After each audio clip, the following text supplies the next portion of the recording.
Hermanos queridos, bueno, debido a que el texto que vamos a leer es un poco extenso, no vamos a hacer la lectura de corrido y después el estudio, sino que entramos directamente al estudio. Síganme por favor con sus Biblias. Vamos a Hechos capítulo 10, versículo del 23 al 48, pero hacemos un pequeño repaso de qué es lo que había pasado anteriormente para entender qué es lo que vamos a hablar. Y para los hermanos que se están uniendo a la transmisión, un abrazo para John Chávez y para Pedro Rodríguez también. Habíamos visto en el estudio anterior, los judíos respetables no invitarían a los gentiles a entrar a su casa, mucho menos si se tratara de soldados del odiado ejército romano. Cuando en la Biblia menciona sobre algunos de los hermanos, se trataba de 6 judíos creyentes. Esto lo vemos en Hechos capítulo 11, versículo 12, denominados los fieles de la circuncisión. Pedro había llegado a casa de Cornelio. Entonces ahí es donde nosotros nos quedamos. Versículo 24, ahora entramos. Al otro día entraron en Cesarea, y Cornelio los estaba esperando, habiendo convocado a sus parientes y amigos más íntimos. El capítulo 11, versículo 12 dice que había 6 de ellos. Pedro sabía que este incidente podría causar problemas entre algunos de los seguidores judíos de Jesús. Por lo tanto, tomó a varios testigos con él. Cesarea era una ciudad hermosa a orillas del mar. Fue nombrado así en honor al César romano. Acuérdense que el César no era tanto un nombre, sino que era un título, un cargo. Sigamos. Fue el asentamiento palestino de las 3/4 partes de la fuerza de la ocupación romana. Los romanos la habían convertido en un pequeño puerto. Cuando el texto menciona con los parientes y amigos íntimos que había reunido, Cornelio esperaba a un orador de Dios. Cornelio esperaba a un orador de Dios. Por eso había llamado a todos sus familiares cercanos, amigos, funcionarios, soldados y posiblemente también a ciertos vecinos, quienes tal vez habían estado esperando durante horas y horas. Todos ya habían estado discutiendo la visión y el mensaje. Acuérdense que estamos hablando de que Cornelio tuvo una visión, tuvo un sueño, etcétera, etcétera, etcétera, ¿no? Esto fue lo que sorprendió a los líderes judíos de la iglesia, el que un gran número de gente, muchos de ellos no inconversos, se hubiesen llenado del Espíritu Santo, incluso en el bautismo. Versículo 25. Cuando Pedro entró, salió Cornelio a recibirle. Y postrándose a sus pies, quiero que tomen nota de lo que voy a mencionar. Y postrándose a sus pies, adoró. Esta expresión cultural es habitual en la Septuaginta y en los evangelios. Cuando menciona el texto que un ángel se había preparado, recordamos Hechos capítulo 10, versículo del 3 al 8, cuando Cornelio pues había tenido su sueño y que venía el ángel y que etcétera, etcétera, que lo llamó Cornelio y mira, bueno. Entonces ya vamos a ver cómo todo cuadra. Viene Pedro, por supuesto. Cornelio se dispone a honrar y a respetar a este mensajero. Versículo 26. Mas Pedro le levantó diciendo: levántate, pues yo mismo también soy hombre. Si notan ustedes ese pequeño gran detalle, el único que permitió que se postrasen ante él y le adorasen fue nuestro Señor Jesucristo. Pero de ahí ninguno de sus servidores, ni nosotros tampoco deberíamos permitir el tema de que alguien se postre ante nosotros o venga el tema de la idolatría, porque es muy común en este tiempo que muchas personas que desconocen de las escrituras idolatran a las personas que, qué bestia, qué increíble, cómo predica la palabra, ay pastorcito, ay mi pastor, es siervo del Señor Santo, y lo abrazan y lo besan y lo idolatran, y como dicen en Colombia, y lo cepillan y están ahí atrás de él, y es prácticamente inerrante e infalible. El ser humano por naturaleza es una fábrica de hacer ídolos. Y nosotros tenemos que cuidarnos de eso. El único que permitió que se postrasen ante Él, que se arrodillasen ante Él y se postrasen ante Él, fue nuestro Señor Jesucristo. Pero de ahí ninguno de sus servidores ha permitido que se los adorase a ellos.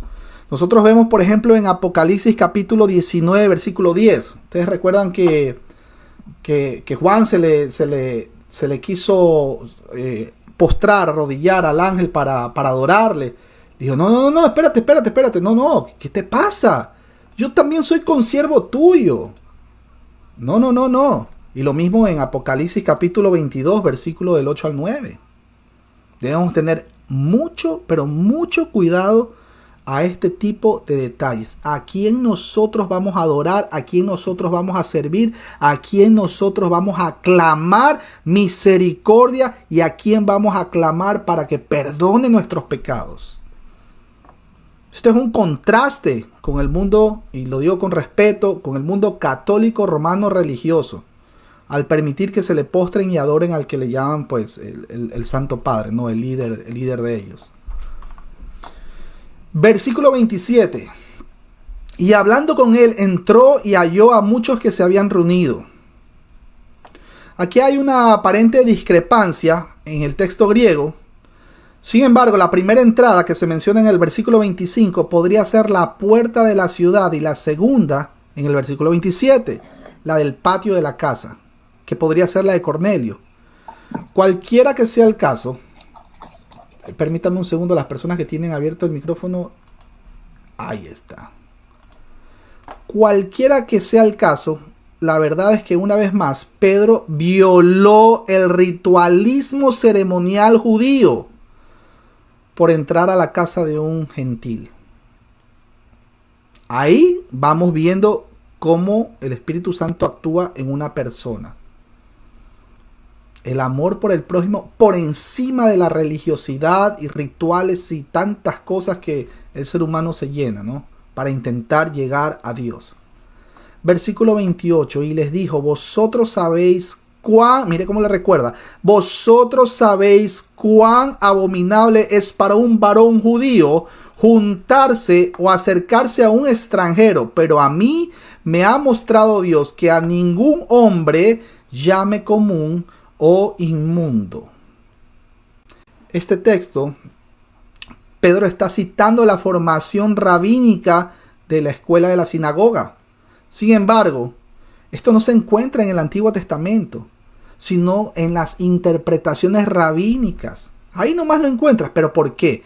Porque cambiaron la ley de Dios por mandamientos de hombres. Cuando el texto menciona con un extranjero, este término es otro texto único y solo se encuentra aquí en el Antiguo Testamento, en el Nuevo Testamento. Y Lucas ha elegido varias palabras muy raras en este capítulo. Por ejemplo, en el versículo 27 vemos la palabra eusebes, que significa devotos. Eso lo vemos o lo corroboramos con 2 de Pedro 2:9. También vemos prospeinos, versículo 10. Esto es con hambre. Dientumeai, versículo 19, que significa lo que refleja. Sunomileo, versículo 27, que significa habló. Atemitón, versículo 28, que significa ilegal. Alopuló, eso lo vemos en el versículo 28, que significa el extranjero. Anantireto, eso lo vemos en el versículo 29, que significa sin la más mínima objeción. Y lo podemos corroborar con Hechos capítulo 19, versículo 36. Y también vemos una palabra rara que se llama prosopolempes. Eso lo vemos en el versículo 34. que significa respetar a las personas, similar a... Bueno, esto lo podemos corroborar con Romanos capítulo 2, versículo 11, Efesios 6:9, perdón, Santiago 2:19. Cuando el texto menciona, pero Dios me ha hecho ver que a nadie debo llamar impuro o inmundo. Pedro entendió el mensaje, pues los animales que él vio en la sábana, esta grande que bajaba, representaba a todos los seres humanos hechos a imagen de Dios. Génesis capítulo 1, versículo 26 y 27 lo corrobora. El amor de Dios por Cornelio y su familia y amigos mostró a Pedro el alcance global del evangelio. Esto confirmaría el testimonio de Esteban y, por supuesto, la predicación de Felipe. Versículo 29.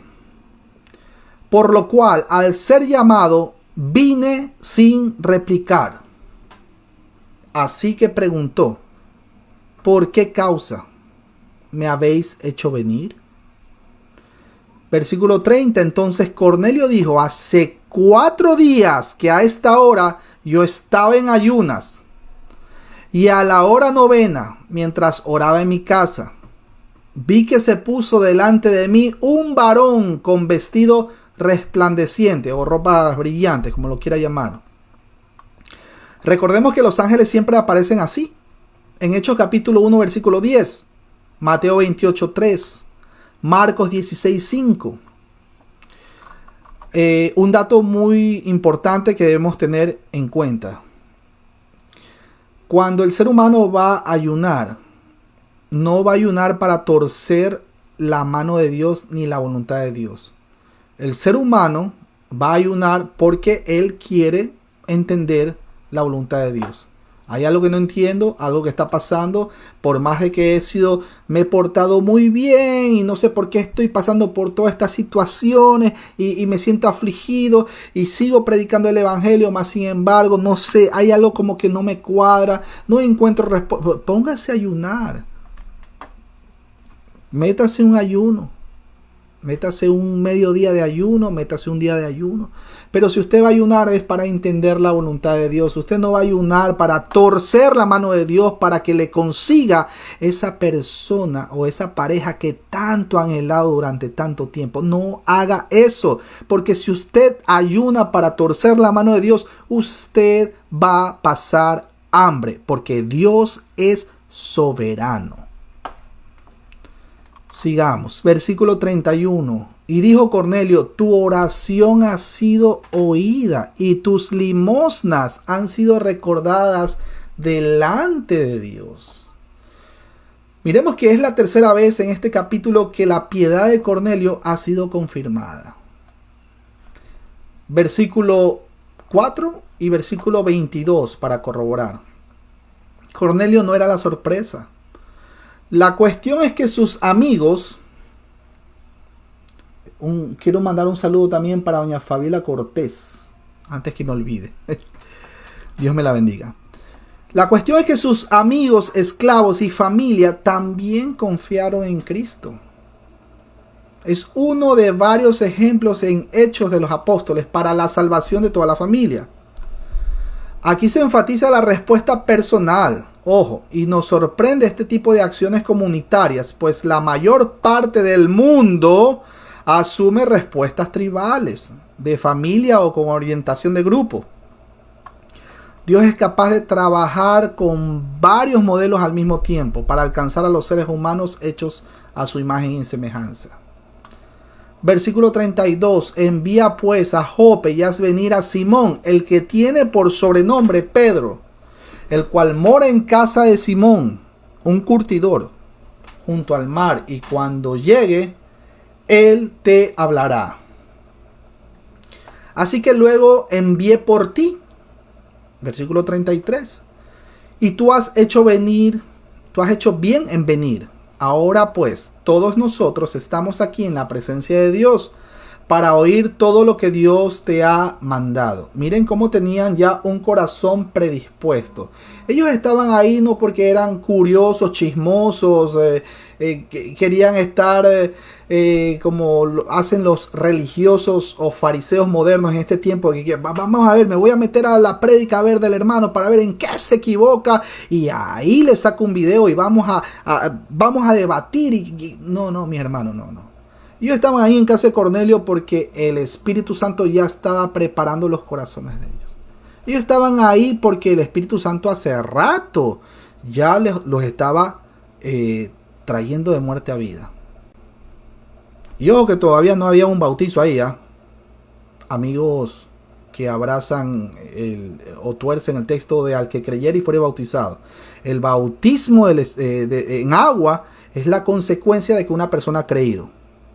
Y ahí se cumple, al que creyere y fuere bautizado. Porque hay personas que bajan a las aguas bautismales 4, 5, 6, 10 veces y simplemente lo remojan y siguen siendo los mismos pecadores de toda la vida. Ojo con eso.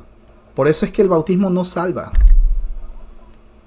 Lo que salva es que la persona haya venido de muerte a vida y crea en Cristo Jesús, porque por fe, y toda la escritura va a decir por fe, incluso hasta desde los tiempos de Padre Abraham.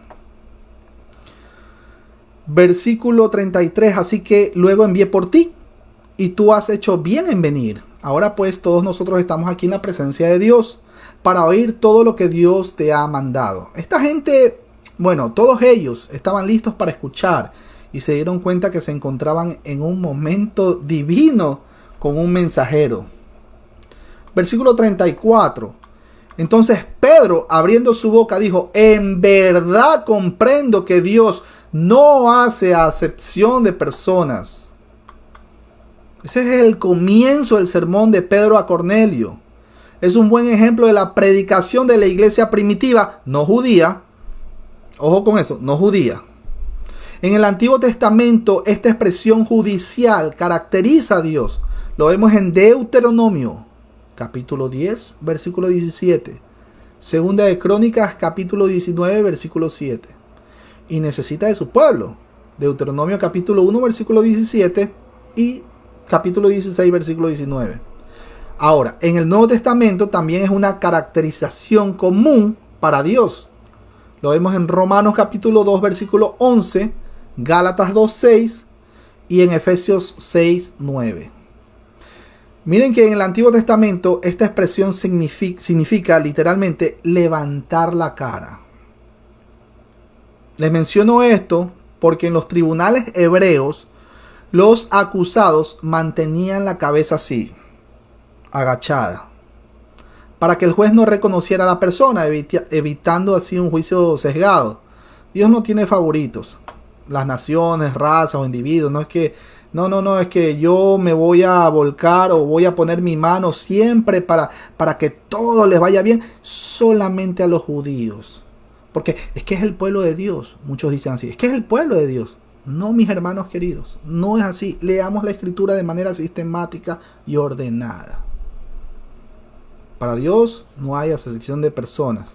Ya vamos a ver más adelante quiénes realmente son los verdaderos judíos. Eso cuando toque.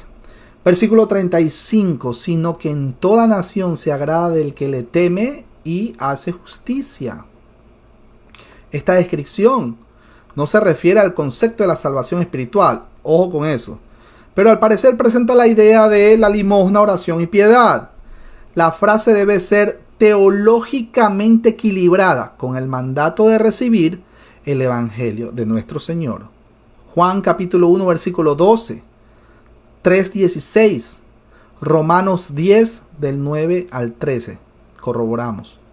La gran verdad es que Dios acepta a los gentiles sin que se conviertan en judíos prosélitos. Cuidado. Si a ustedes le dicen, volvamos a las raíces hebreas. ¿Cuáles raíces hebreas? Yo nací en Guayaquil, Ecuador, año 1978. ¿Cuáles raíces hebreas? Mi padre era hasta un poco más oscurito que yo. ¿Cuáles raíces hebreas? La gran verdad es que Dios acepta a los gentiles sin que se conviertan en judíos prosélitos. Esto sentó las bases teológicas de Hechos 15. El Concilio de Jerusalén, capítulo 10, versículo 36 al 39. Ahora, ¿por qué? Primero, porque constituyen el resumen de Pedro para el Evangelio, es decir, la querigma. Segundo, tienen una sintaxis pobre, lo que demuestra que Lucas registra con precisión sus fuentes. No los inventa, no los edita, no se imagina, no hace una adulteración por ahí. No. Versículo 36. Dios envió mensaje a los hijos de Israel, anunciando el evangelio de la paz por medio de Jesucristo. Este es Señor de todos. Recordamos Hechos 4:12. Porque no hay otro nombre dado a los hombres bajo el cielo en quien nosotros podamos ser salvos. Es en el nombre de nuestro Señor Jesucristo. No es que nosotros, porque nacimos en Israel, estamos todos obligados a ser salvos. Si ustedes se van a Israel a predicar el evangelio de nuestro Señor Jesucristo, posiblemente los saquen a piedra, y si no es a bala. Pero bueno, en algún momento habrá ciertos judíos ortodoxos que nacerán de nuevo. Como igual habrán musulmanes en algún momento que nacerán de nuevo. Como también habrán de la secta de los testigos de Jehová que nacerán de nuevo. Porque la escritura dice que ya están los escogidos para salvación. No están escogidos desde ahora ni desde mañana. Están escogidos desde antes de la fundación del mundo. Lo mismo pasa con todas las sectas. La secta de estos discípulos de Jesús allá en Argentina, la secta de Mimpo en Perú, etcétera, etcétera, etcétera. Cuando el texto menciona anunciando las buenas nuevas de paz por medio de Jesucristo, esto puede ser una alusión a Isaías capítulo 52, versículo 7. El término paz se usa en tres maneras en el Nuevo Testamento. Una, la paz entre Dios y la humanidad. Colosenses 1:20. 2. La paz personal del creyente. Juan capítulo 14, versículo 27. Y Juan 16:33. 3. La paz entre los grupos humanos que responden a Cristo. Efesios 2:14 y Colosenses 3:16. Ahora, todas las barreras humanas caen ¿en quién? En Cristo Jesús. Gálatas 3:28 y Colosenses capítulo 3, versículo 11. Cuando el texto menciona que Cristo o Jesús es el Señor de todos, este es el elemento universal del mensaje y la invitación del Evangelio de Jesucristo, que aún sonaba tan, pero tan radical en la boca de un judío ortodoxo. Hechos capítulo 2, versículo 36. Ahí corroboramos. Mateo 28:18. Romanos 10:12. Y Primera de Pedro 3:22. Él es el Señor de todas las razas y de todas las cosas. Es decir, el Señor cósmico. Versículo 37. Vosotros sabéis lo que se divulgó por toda Judea, comenzando desde Galilea, después del bautismo que predicó Juan. Ahora, ¿por qué el bautismo de Jesús ha sido siempre una preocupación para los creyentes? ¿Por qué el bautismo de Juan era un bautismo de arrepentimiento? Jesús no necesitaba el arrepentimiento del perdón porque Él era sin pecado. 2 Corintios 5:21 corrobora esto. Hebreos 4:15 y 1 de Pedro 2:22. Ahora yo les hago la siguiente pregunta y hacemos ahí una pequeña pausa porque quiero interactuar con ustedes. Entonces, ¿por qué se bautizó? Le hago la pregunta, por ejemplo, a mi hermana Ruth. ¿Por qué usted cree que Jesús se bautizó? Cuéntenos. Bienvenida ante todo. Hola hermanos, buenas tardes. Dios me la bendiga. Para cumplir de acuerdo también a los ritos judíos para cumplir la palabra. Ok, muy bien. Hermana María Antonieta, desde República Dominicana, le hago la misma pregunta. ¿Por qué usted cree que el Señor Jesús se bautizó? Para cumplir la profecía y como un ejemplo. Ok. Mi hermano Gabriel Pereira, cuéntenos, ¿por qué usted cree que se bautizó nuestro Señor Jesús? Bien, sí, coincido con nuestras hermanas. Creo que se bautizó para cumplir la profecía y cumplir la palabra, ¿no? Que tiene que del bautismo. Perfecto, permítame un segundo. Sí, la conexión está perfecto, sí, muy bien. Hermano John Jairo, Dios me lo bendiga, un abrazo a la distancia allá en Colombia. ¿Por qué usted cree que nuestro Señor Jesucristo se bautizó? Bueno, yo diría que lo dice Mateo 3, versículo 15, que así conviene que cumplamos toda justicia. Ok. Esa. Muy bien. Bueno, sigamos con el texto. Las teorías formuladas en este particular han sido que, primero, fue un ejemplo a seguir para los creyentes. Segundo, fue su identificación con la necesidad de los creyentes. O fue un ejemplo también para los creyentes. Tercero, fue su ordenación y equipamiento para el ministerio. Cuarto, fue un símbolo de su tarea redentora. Quinto, fue su aprobación para el ministerio y el mensaje de Juan el Bautista. Sexto, fue un aviso profético de su muerte y sepultura y resurrección. Esto lo vemos en Romanos 6:4 y en Colosenses 2:12. El bautismo de Juan era visto como el inicio de la llenura del Espíritu de Jesús para su ministerio público. Los 3 evangelios sinópticos registraron este evento inaugural. Marcos comienza su evangelio, o sea, el relato de Pedro, de testigos, con este evento. El hecho fue visto ¿por quién? Por la iglesia primitiva, como el principio especial de la nueva era del Espíritu en su relación con el ministerio público de Jesús. Versículo 38. Como Dios ungió con el Espíritu Santo y con poder a Jesús de Nazaret, y como éste anduvo haciendo bienes y sanando a todos los oprimidos por el diablo, porque Dios estaba con él. En su narración, Pedro afirma que que Dios lo ungió. Acuérdense que la palabra de ungir es una raíz hebrea que se refiere al Mesías, ¿no? Con el Espíritu Santo, o sea, la nueva era es del Espíritu. Con poder para un ministerio efectivo, para hacer el bien, para sanar a todos los oprimidos por el diablo, o los que estaban bajo el dominio de Satanás. Dios estaba con él. Él habló y actuó en nombre de Jehová, o Yahweh, como lo conocen los judíos. Juan capítulo 3, versículo 2. Juan 9:33 y 10:38. Al parecer se refiere al bautismo de Jesús. Ahora, hay un verbo que se llama kiev, o kiver, que aparece 5 veces en el Nuevo Testamento.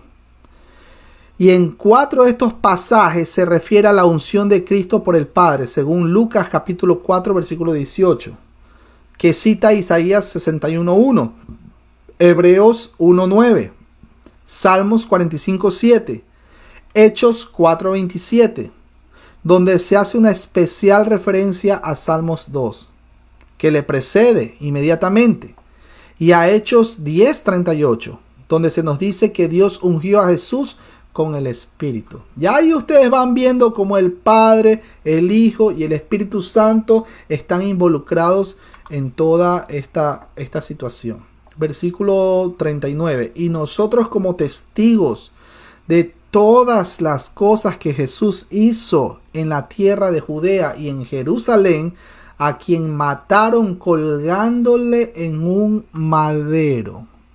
Cuando el texto dice que ustedes que conocen este mensaje, o nosotros como testigos, Pedro está usando el mismo tema del sermón de Pentecostés. Recuerdan el capítulo 2, versículos 23 y 33, que se pegó el tremendo discurso y ahí mismo les dijo: ustedes fueron los que mataron al Mesías. Habían oído hablar de Jesús y lo sucedido en Jerusalén. Preguntémonos pues ahora cómo estas personas habían obtenido toda esa información. ¿Acaso Pedro está usando una hipérbole? ¿De alguna manera estos estuvieron involucrados en ciertos acontecimientos en Jerusalén? ¿Algunos de los sirvientes eran judíos? El texto es muy pero muy breve. Por tanto, nadie puede dar una respuesta acertada. Hay quienes han utilizado este sermón para afirmar que Lucas escribió todos los sermones de Hechos. Por cierto, Lucas utiliza un buen griego koiné, aunque los versículos 36 al 38 no poseen un griego aceptable. Ya de eso hablaremos más adelante. Lucas fue fiel a sus fuentes y citó con precisión sin corregir su pobre gramática. Y la frase es para los lectores históricos después de Hechos de los Apóstoles. Ahora, cuando el texto menciona que lo mataron colgándole de un madero, a ellos se refiere a los líderes judíos, a la mafia y a las autoridades romanas. El concepto de estar colgado en un madero se menciona en el capítulo 5, versículo 30 y se basa en Deuteronomio capítulo 21, versículo 23, que originalmente se refería a empalar a alguien en una estaca después de la muerte, obviamente para humillarlo. Pero los rabinos de la época de Jesús lo interpretaban como la crucifixión romana, y fue así como Jesús cargó con la maldición de la ley del Antiguo Testamento por nosotros. Eso lo vemos en Isaías 53 y en Gálatas 3:13.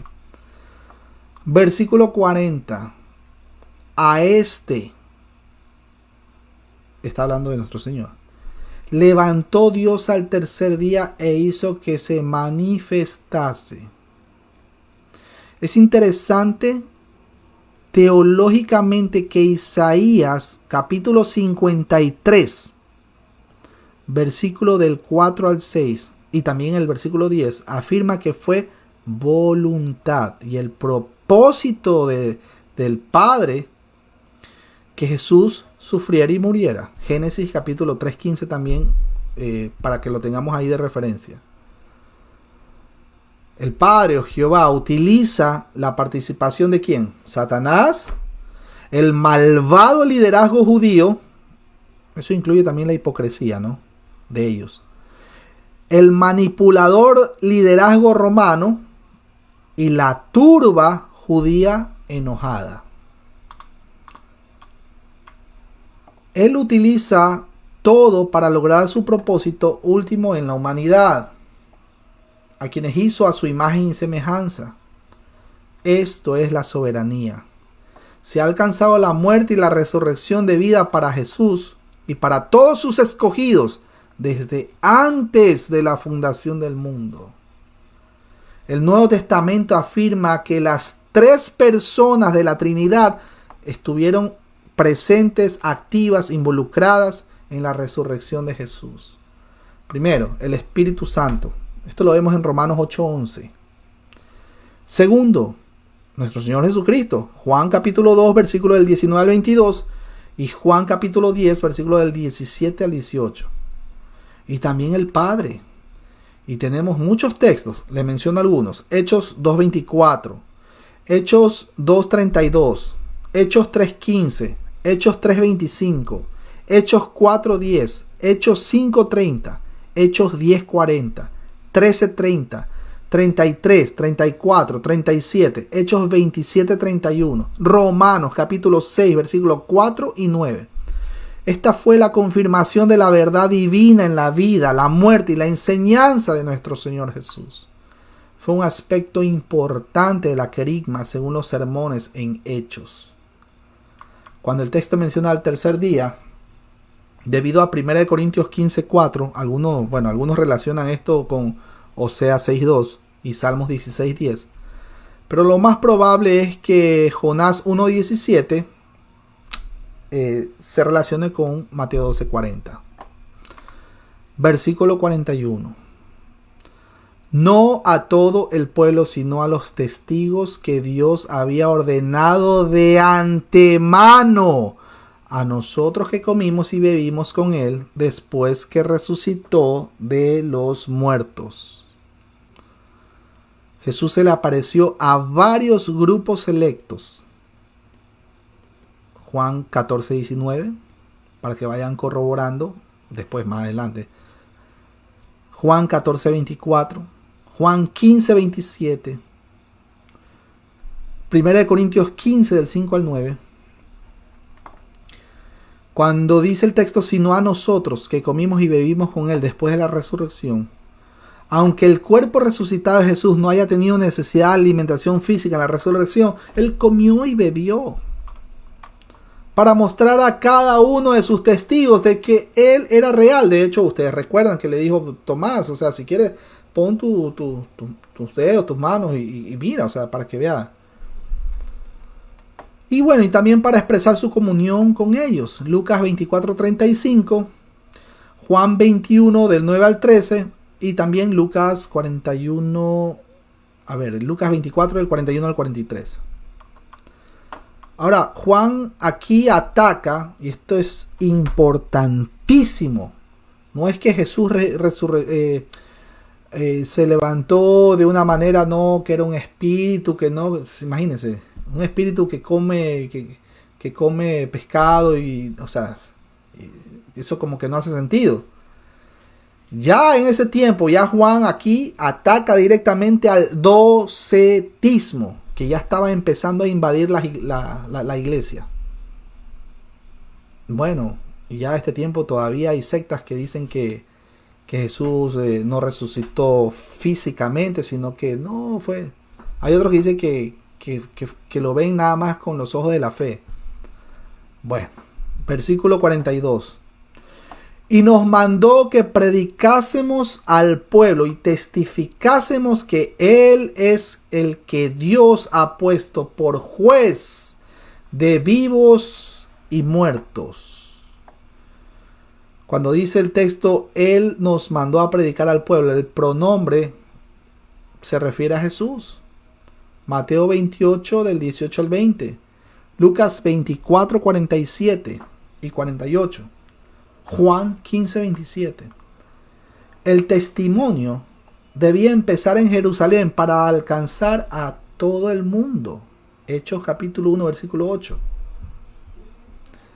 Cuando el texto menciona como juez de vivos y muertos en el juicio, esto lo vemos en Daniel capítulo 7 versículos 3 y 14, Juan 5:22 y 27 también, Hechos 17:31, 2 Corintios 5:10. En el juicio, Cristo es el agente del Padre, como lo fue en la creación. Juan 1:3, Colosenses 1:16, Hebreos 1:2. Jesús no vino para juzgar, sino para salvar y para recuperar lo que se había perdido. Juan 3:17 al 19. La frase los vivos y los muertos se refiere al juicio escatológico, la segunda venida, para la que algunos creyentes, aunque estarán vivos, como menciona en 1 Tesalonicenses 4 del 13 al 18. Versículo 43. De este dan testimonio todos los profetas, que todos los que en él creyeren recibirán perdón de pecados por su nombre. Jesús mostró a los dos discípulos en el camino de Maús. Ustedes recuerdan, Lucas 24 del 13 al 35, si mal no recuerdo, dónde y cómo el Antiguo Testamento se refiere a él mismo. Ya al final fue que se dieron cuenta, bueno. También lo hizo con los discípulos en el aposento alto. Y esta información se convirtió en el enfoque aceptado para dar testimonio entre los judíos. Hechos 3:18. Jesús abrió la mente de los discípulos. Lucas 24:45. Cuidado, no le estoy diciendo que le abrió literalmente, no. Por favor. Cuando menciona el texto por medio de su nombre, esto es bajo la autoridad de él. Joel 2:32, Lucas 24:47. Cuando el texto dice, todo el que cree en él recibe el perdón de los pecados. Este es el mensaje del evangelio para todo el mundo, para los que creen en su nombre, para los que creen en él en sí. Reciben el perdón de pecados. Lucas 24, del 46 al 47. Se trata de Jesús como el centro, no como un punto de enfoque, ni tampoco es como que ya me estoy muriendo. Me estoy muriendo de cáncer. Me estoy muriendo porque soy demasiado adulto y he sido demasiado miserable con mi esposa. He sido demasiado irresponsable con mis hijos, pero tengo un as bajo la manga. Porque la Biblia dice en Mateo, ustedes recuerdan, porque con el corazón se cree y con la boca se confiesa para salvación. Ese es mi as bajo la manga y me voy rapidito al cielo. Gálatas 6:7 les tumba, les manda al piso esa manera de pensar torcida, creyendo que a Dios lo podemos engañar. Gálatas 6:7 dice, no se engañen, Dios no puede ser burlado, pues todo lo que el hombre sembrare, eso cosechará. Porque tuercen las escrituras y tuercen la escena de el ladrón en la cruz. Ay, el ladrón en la cruz fue un ladrón y al final se arrepintió. Eso voy a hacer. Bueno, si usted piensa así y vive toda su vida siendo un miserable y cuando se va a morir de cáncer, de sida, de lo que sea, y usted cree que tiene esa as bajo la manga, usted cierra sus ojos y abre sus ojos en el infierno después. Sencillo como eso. Todo lo que había de ser hecho en el mundo para que cualquiera sea salvo, se hizo, pues. Dios ha escogido trabajar con la humanidad caída a través del pacto que Él inicia y Él lo establece en su agenda y en su soberanía. Él tiene ya decretado desde la eternidad y lleva hasta la eternidad a los que son suyos. Pero además le exige a los seres humanos, obviamente, de responder por las consecuencias de sus pecados. Una persona puede ser cristiana, pero si peca, llegó a pecar, pues no es que va a perder la salvación. Por favor, para las personas que tienen esta manera de pensar un poco arminiana. Si un cristiano peca, pues a nosotros como cristianos nos duele. Pero hay una diferencia entre que nosotros caímos en pecado y nos duele pecar, nos duele, y no es que vamos a dejar de pecar después de que hemos nacido de nuevo. 1 Juan 1:8 y 1 Juan 1:10 menciona que si alguno dice que no peca, lo hace mentiroso a Jesús nuestro Señor. Y si yo digo que yo no peco después de haber nacido y nunca más pecaré, pues entonces ¿para qué Cristo Jesús murió por mí? ¿Cómo que no hace sentido? Y si uno piensa que la salvación se pierde porque de aquí en 3 años yo pequé y me dolió pecar porque yo no quería hacerlo, pero bueno, entonces como que no tiene sentido pensar que la salvación ya se perdió o ya la voy a perder de antemano. Mi hermano, no hay cristiano que no caiga en pecado. Pero la misma Biblia dice que tenemos abogado para con el Padre, el cual es Cristo Jesús. Y si la persona piensa que es cristiana, que cayó en pecado y que ya perdió su salvación, no sé qué clase de abogado tenga. Yo no sé qué clase de abogado tenga. Ese es el primer caso. Y en el segundo caso, si una persona dice ser cristiana y se cree salva y cree que se va a deleitar en el pecado y va a pecar cuantas veces, no importa, peca lo que tú quieras. Igual somos salvos. Teológicamente eso le llaman hipercalvinismo. Y eso pues es un engaño. Eso es un autoengaño. Una persona que piensa así es una persona que definitivamente no ha nacido de nuevo. Solo Dios sabrá si está considerado para salvación o no. Eso es otro tema. O nacerá más adelante. Eso es otro tema. Los seres humanos deben recibir el don de Dios, que es en Cristo. Juan 1:12, 3:16, Romanos 10 del 9 al 13. Eso no es que es un cambio automático, así que ya, de la noche a la mañana, no. Eso es un proceso y eso va avanzando. El Espíritu Santo nos va regenerando y va cambiando nuestra mente, va sacando todo lo sucio de nuestra manera de pensar y empieza la metanoia. Y bueno, ese es otro tema que no más adelante tocaremos. Bueno, en la casa de Cornelio, el perdón de Pedro está relacionado con la fe que éste ha declarado en Jesús. Todos los profetas dan testimonio que todo el mundo a través de su nombre, que confía en él, recibirá perdón de los pecados. Hechos capítulo 10, versículo 43. Esto no quiere decir que el arrepentimiento gane el perdón. Ojo, pues incluso el arrepentimiento no tiene por qué ser digno del perdón. Porque el pecador debe aceptar su rechazo y su aceptación pese a ser inaceptable. Todos merecíamos la muerte por cuanto nuestros padres pecaron. Todos estamos destituidos de la gloria de Dios. Pero Él en su misericordia decidió escoger a unos para salvación. Hermanos, una razón más para caer de rodillas. Aquí no se promueve el que, bueno, ya somos salvos, siempre salvos, pequemos. Ni tampoco nos vamos al otro extremo. Yo les digo que ustedes tienen que ser santos y que... No, tampoco es así.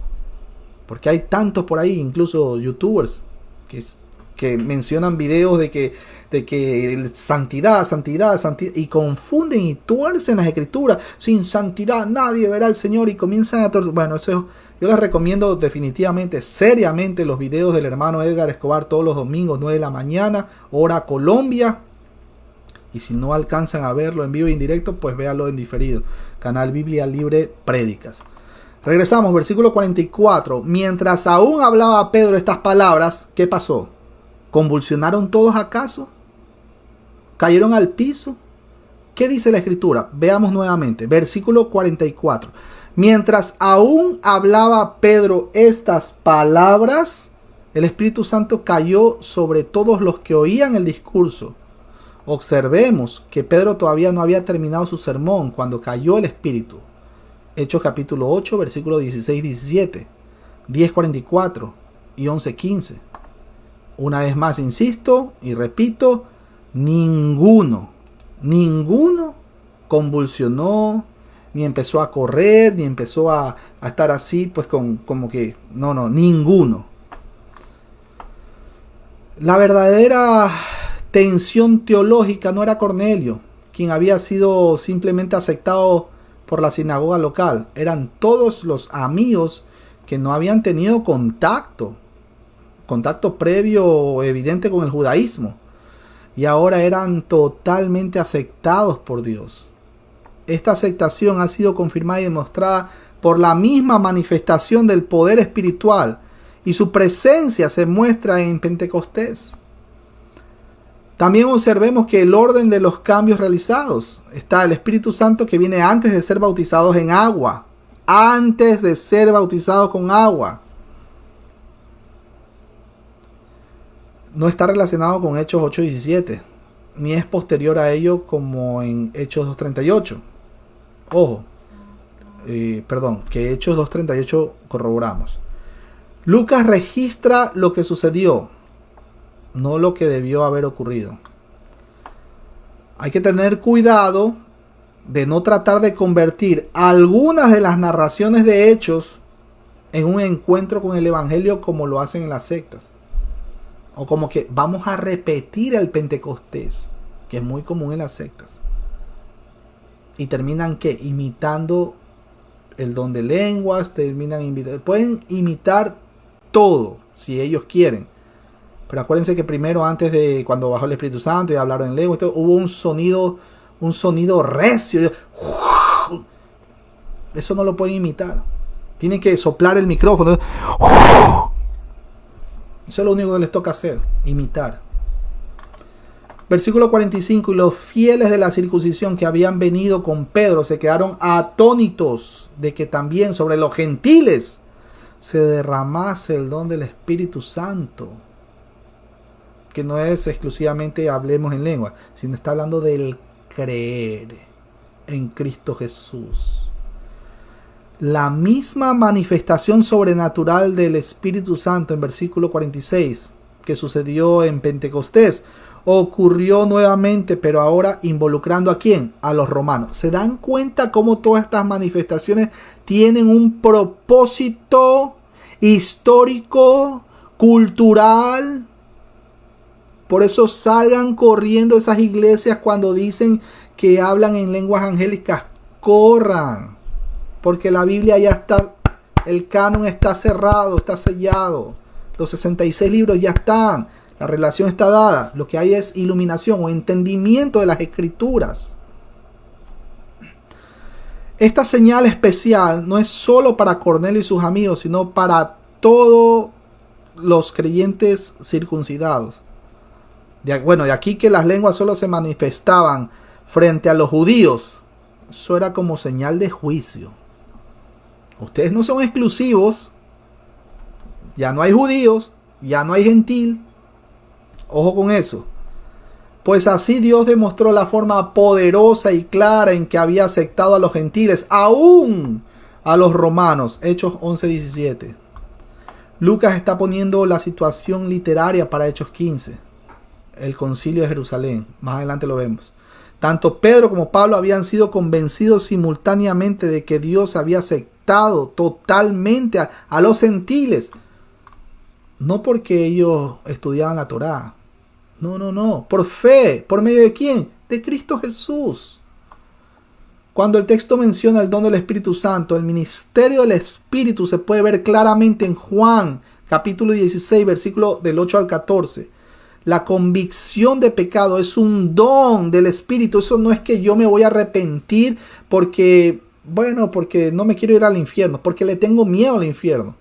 Yo me arrepiento como consecuencia de que el Espíritu Santo ya está morando en mi vida. La salvación es un don del Espíritu y la presencia permanente de Él en nuestras vidas que genera el fruto. Eso es un don del Espíritu. Por cierto, un religioso no va a generar fruto. Ojo con eso. Ni tampoco puede ser lleno del Espíritu Santo, porque ni siquiera lo ha recibido. Solo es un religioso. Esta es la nueva era del Espíritu. Capítulo 2, versículo 38, 8:20, Hechos 11:17.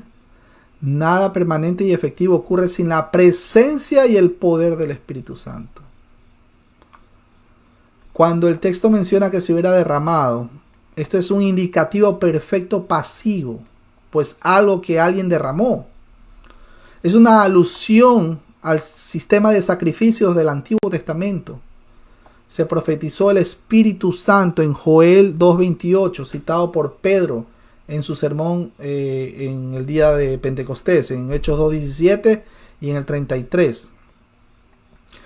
El Espíritu ha sido total y permanentemente dado a los creyentes por Dios. Por cierto, en el estudio anterior ustedes van a ver, cuando el que quiera repasar, todo lo que el Espíritu Santo ha venido haciendo en todo este trayecto.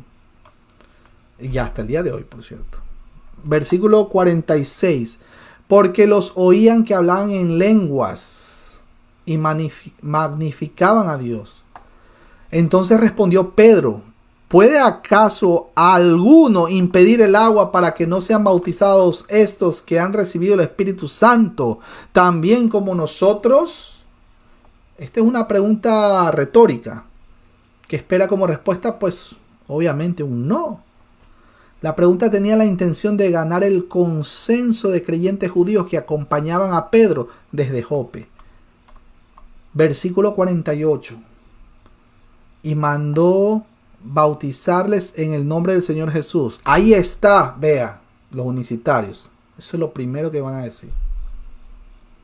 Es lo primero. Ya para entender este tema, ¿por qué los apóstoles bautizaban en el nombre de Jesús y no en nombre del Padre, el Hijo y el Espíritu Santo? Como el Señor dijo: id y predicar el Evangelio y bautizarlo en el nombre del Padre, el Hijo y el Espíritu Santo, enseñándole todas estas cosas, etcétera, etcétera. O sea, una cosa es que los apóstoles bautizaron porque ellos se regían directamente a nuestro Señor. ellos tenían que responder ante el Señor.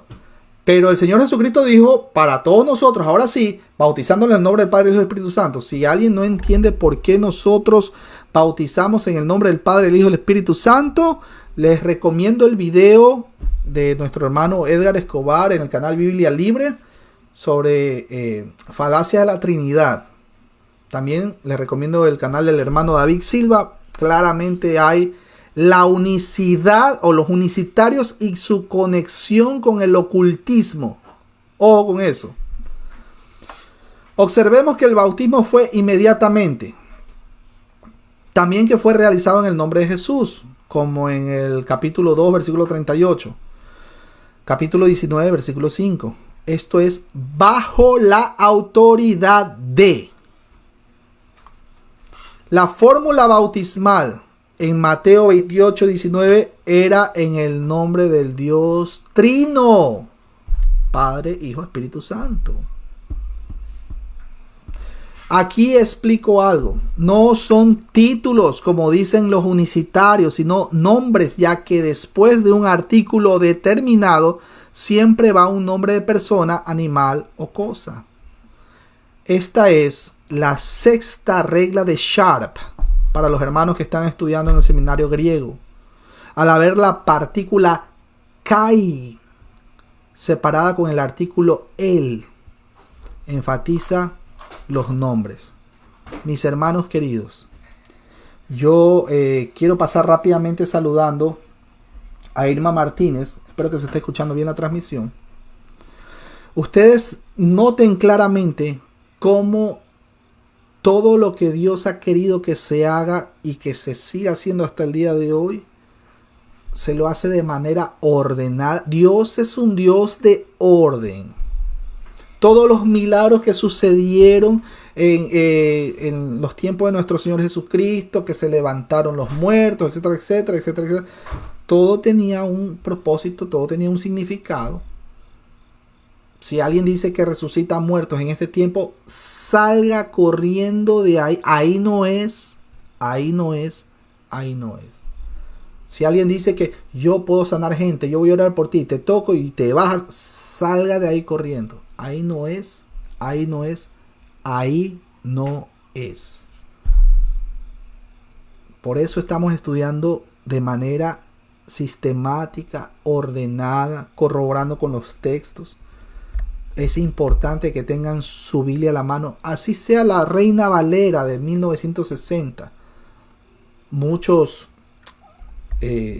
no sé si llamarlo amigos, raíces hebreas y todos estos judaizantes, no, es que le metieron mucha mano a la Reina Valera y que no, que y esto, que el otro. Mi hermano, Dios es un Dios soberano y Él hace lo que quiere hacer y cuando quiere hacer y con quien quiere hacer, y lo que ya estableció que va a hacer con los suyos desde antes de la fundación del mundo. La Reina Valera tiene suficiente texto, escritura, suficiente luz para llevarnos a Cristo Jesús. Es más, ni siquiera es el texto en sí, es el Espíritu Santo que va a traer al pecador de muerte a vida para los que ya están escogidos. Damos gracias al Señor y ante todo quiero saludar rápidamente a Patricia Ovilla, un abrazo a la distancia. Mi hermano, quiero saludarlo también a Mauricio. Hermano Mauricio, ¿cómo estás? ¿Tienes algo que mencionar de este texto que hemos leído? ¿Qué opinas de la reunión entre Cornelio y en toda esta situación que se dio en la casa de Cornelio, perdón, con Pedro? Bendiciones para todos. Sí, la reunión con Cornelio fue importante porque fue la puerta para la entrada de los gentiles al Evangelio. En el capítulo 15 de Hechos, Pedro entra en su exposición hablando de eso específicamente, porque a través de él fue que la puerta se abrió para que todos creyéramos. Tú hiciste una pregunta diciendo por qué Jesús se bautizó. Algunos hermanos dijeron que por la profecía, que por esto, por aquello.